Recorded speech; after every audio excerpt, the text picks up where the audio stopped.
What's up, you guys? Chet-Guthrie, the Dream Poet here, coming to you all from Cherokee, North Carolina. And I'm about to be introducing myself in North Georgia. And right over here, just over that hill, is Tennessee. Anyway, you guys, you all must be wondering, how is this even possible? Well, I will tell you where I am at right now, or I should say which state I am in right now.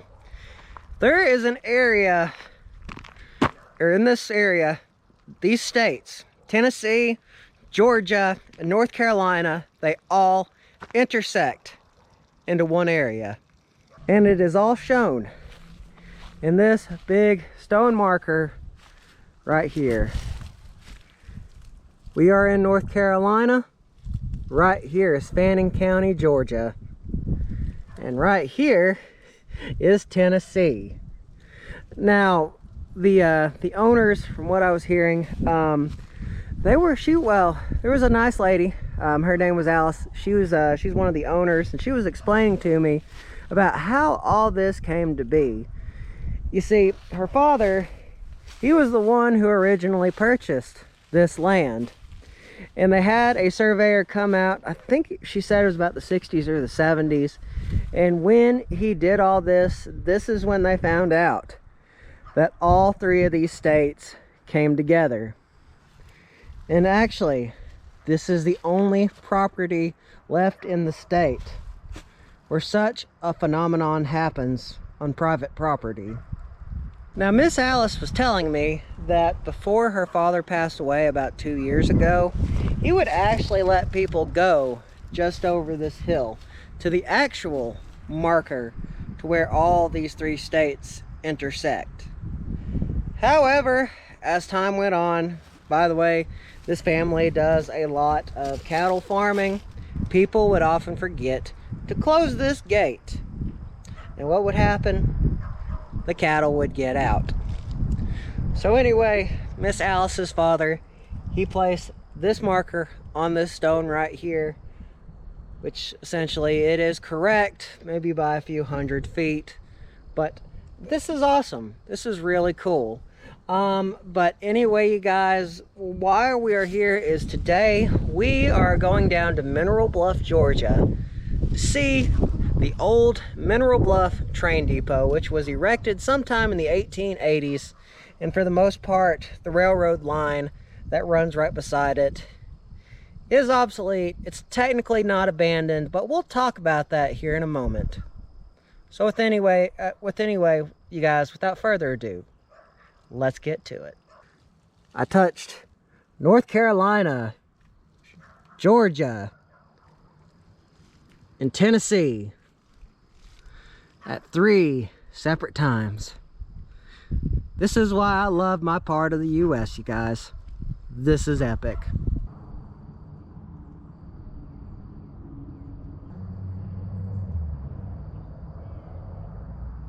And now we have arrived to the old Mineral Bluff train depot, the LNN, oldest building in Fannin County. And as we're walking down these set of tracks, I think it's really cool that we are honestly only about 10 minutes away from the Tennessee, North Carolina, Georgia state line marker. But a little more history about this railroad depot right here. The Mineral Bluff train depot was constructed in 1887 by John W. Baugh, Robert Baugh, James Baugh, Columbus Baugh, and John O. Baugh. And there was a renovation that happened in 2007 through the efforts and contributions of the people listed here below. And by the way, the Mineral Bluff train depot, it is also on the National Registry of Historic Sites.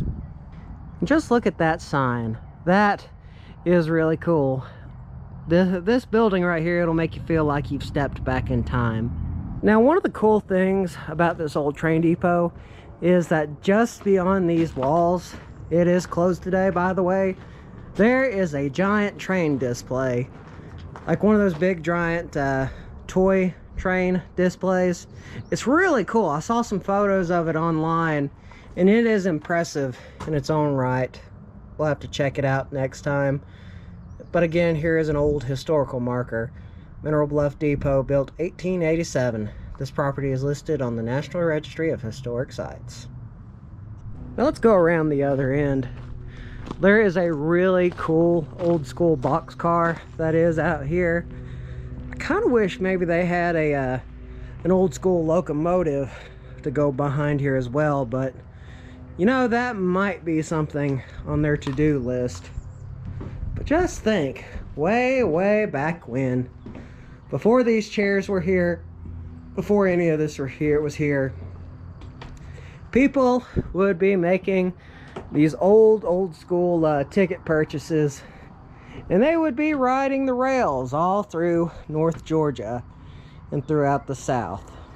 And that is the sad part about this rail line. You see, these rails right here, all of this used to be lumber. Like Fannin County, North Georgia, North Carolina, and even Tennessee, all of this was being logged way back when.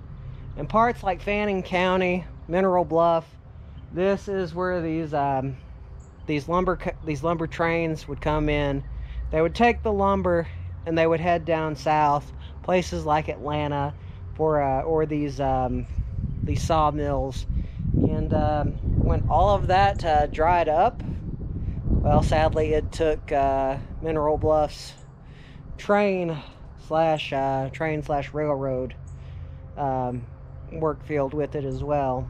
And I'm assuming that they have more exhibits in this boxcar right here, just because there are a few steps that go straight out to it. Honestly, I'm kind of curious to know what's inside of that boxcar. Looks like this might tell a little more history about it. Looks like the last time this thing was used in 1979, or at least I think that's how it's supposed to be read. Honestly, I'm not too sure. In the comments below, let me know about that, because I sure would love to know. But whatever's on the inside of that, I bet it's really cool.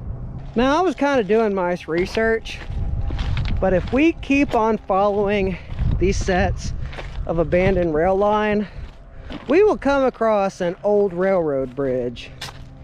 But I think I should really reiterate behind these rails, because about every summer they have this really cool festival that's run by the museum out here. They'll get these really cool small rail speeders, and they'll go on these tracks and they'll charge people about, well, not really charge, it's all done by donation, but $15 is usually that donation. And they will take you on a 5-mile round trip along these old, well, nearly abandoned rails, and they will bring you back. Now, they do have such an event going on in July 1st and 2nd of this year. Excuse me. And I believe that's going to go on my list of things that we're doing this summer. Just think, if we keep following this, it'll take us out there. By the way, there is a way to actually drive near it, and I think that's what we might end up doing. But in the meantime, we're just going to see what's on the other end of these tracks here in Mineral Bluff, Georgia. It's really peaceful out here. You can hear the birds. Spring is in the air. We're walking down an old school of railroad bed. It's a nice day. But I think it'd be way cooler to ride like a hand pump car or one of these speeders instead of just walking. You know, that actually might give me some inspiration to build one of these said hand pump cars. I wonder how hard it would actually be to do that. I don't know. I really don't know. Wow, this is really pretty. The river is running down that way. It's going further that way. So I think we're gonna follow to where that leads. Let's do it, you guys.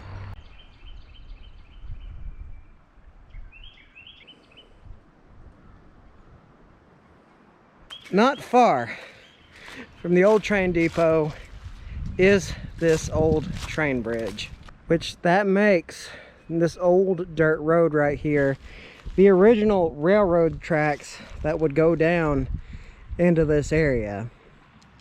Now obviously this train bridge has seen better days. This is a dead end, but just imagine like all the locomotives that used to pass this old abandoned railroad bridge. It honestly makes you wonder. Like this, I really wish I could know a little more history about this old railroad bridge. It is very steep. It goes up to my chest. And I'm not actually all that great with walking up things, but I at least wanted to get side by side it just to show you all how amazing this old train bridge is. I really hate that, you know, it has not seen any use in many years. If you look on the other side from this abandoned bridge, there's another bridge right there. That one looks a little more well put together. I actually think it's the one that that still gets some use. So anyway, we're gonna try to get to the other one and check that one out. I think it's really cool that all these different abandoned bridges intersect at some point together. It's really cool. Now y'all must be thinking, Chet, why don't you just drive to the other side of the river to see the other bridge that way? Well, where we're looking at right now, that is the old railroad tracks. And honestly, just beyond those woods right there, that's where the bridge is.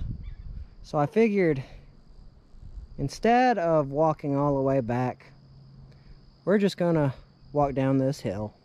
And that also gives us the chance to see the railroad tracks from a different perspective, going down this old cow pasture right here.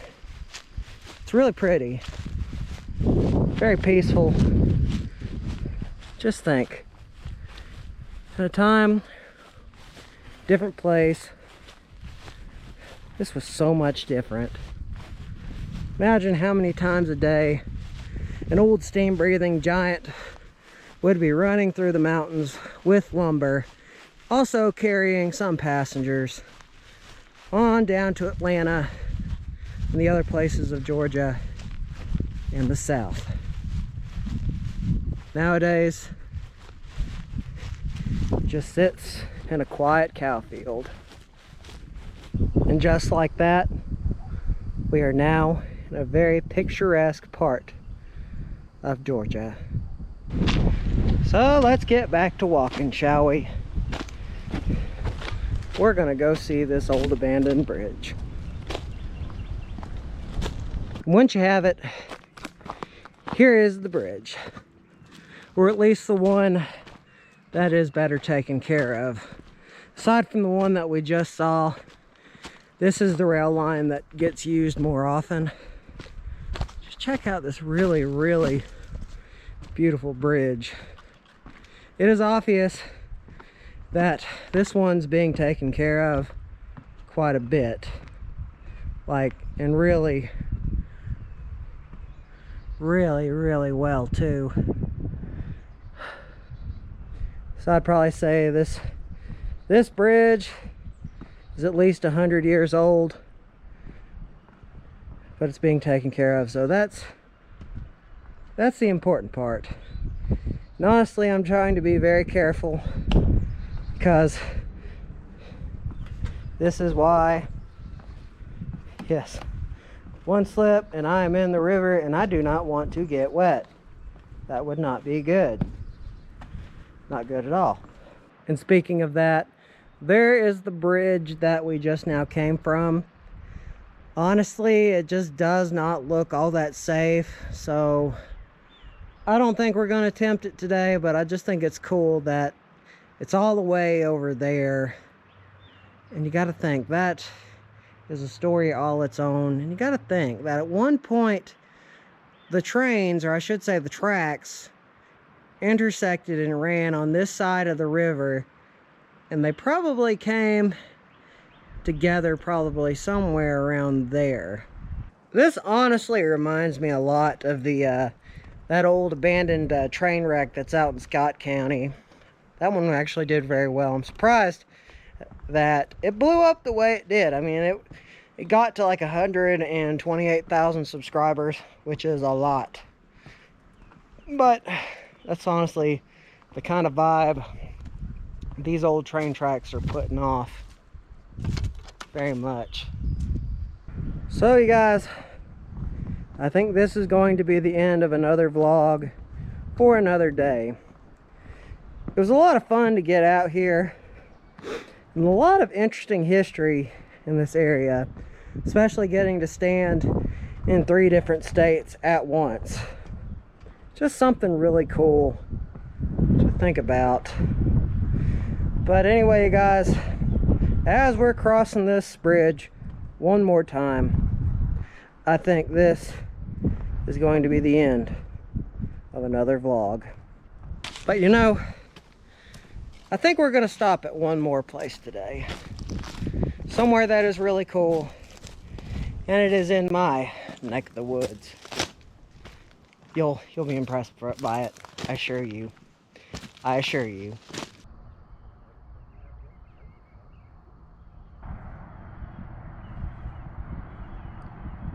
This talk of visiting 3 states all at once, the talk of seeing some old abandoned railroad bridges and an old school train depot, has me wanting to check out a place that is very close to my hometown.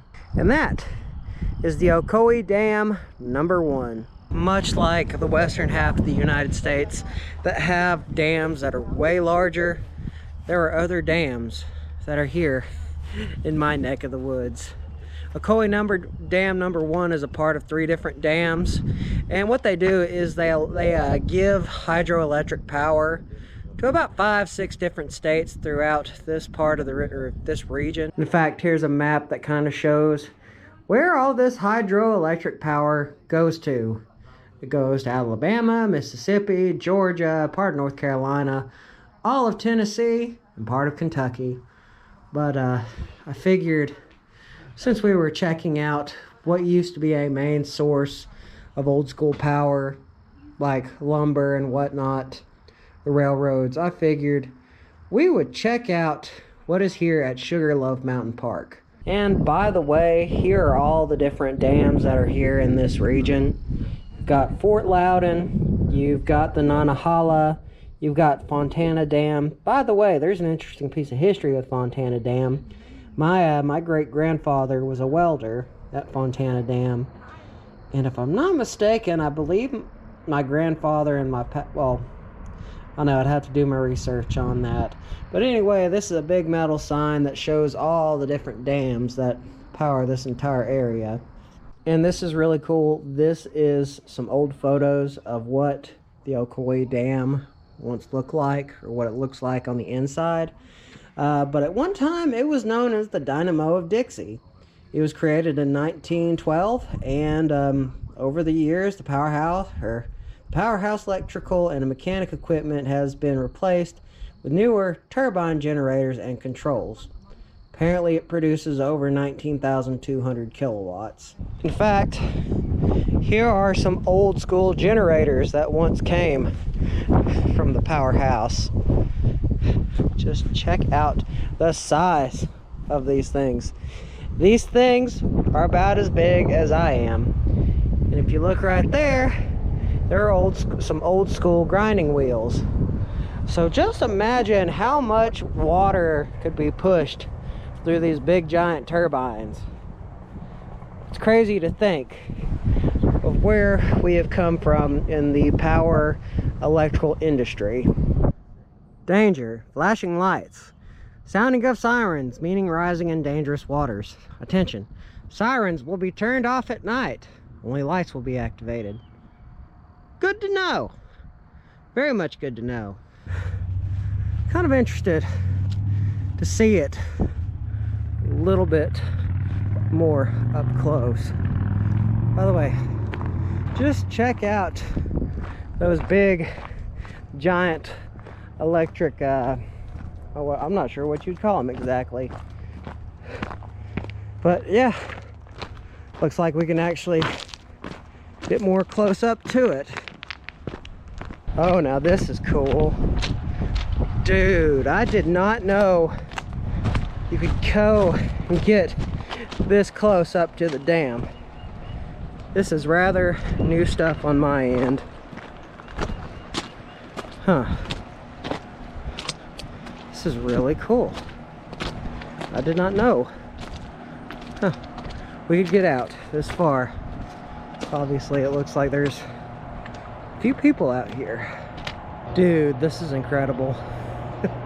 This is really cool to see up in person. It's like people are fishing. I kind of wonder what the fishing around here looks like. I don't know. But that's really cool to see these old buildings this way. Okay, check out the size comparison of this dam versus me. That stands about 200 to 50, maybe 300 feet tall. And as I was saying, it holds in the entirety of Parksville Lake. And you know what, you guys, maybe one of these days I will have to do a fishing vlog. It's been a while since I've done one of those. Kind of curious to see what we could possibly catch.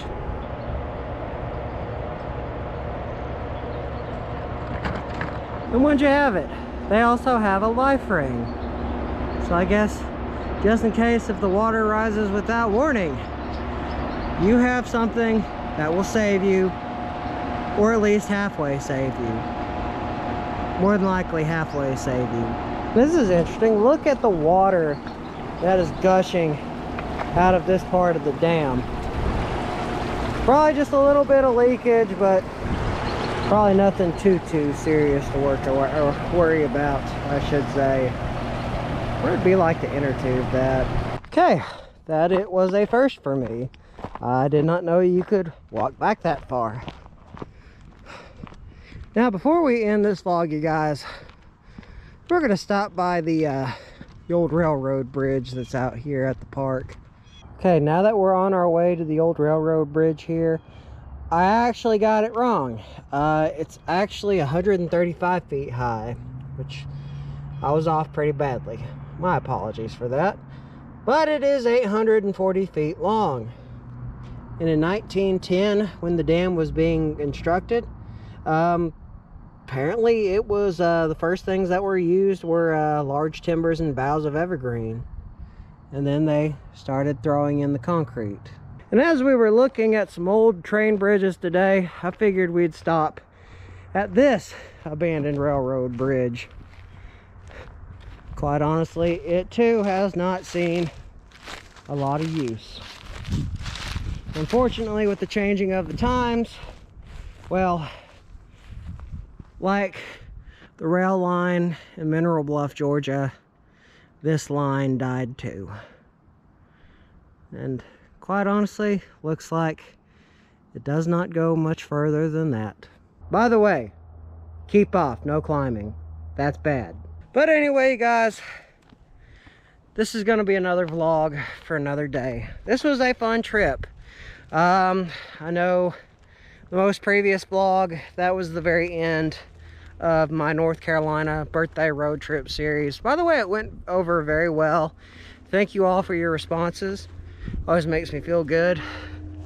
But anyway, guys, stay posted, stay tuned. Make sure to like and subscribe, always means a lot. I love you all very much. So without further ado, you guys, vlog over.